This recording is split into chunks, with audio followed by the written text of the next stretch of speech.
Renata Spagnolo, quarto posto con primato europeo, staffetta 4x200 ai Giochi Olimpici di Pechino 2008.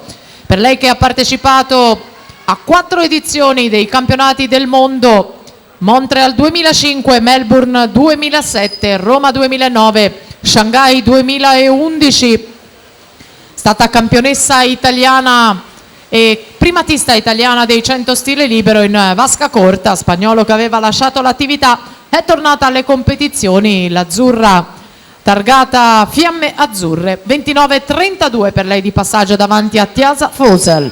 Per la terza batteria Costanza Fabbrini, Bissauro in 1, Giorgia Biondani, Leosport in 2, campionessa italiana giovanile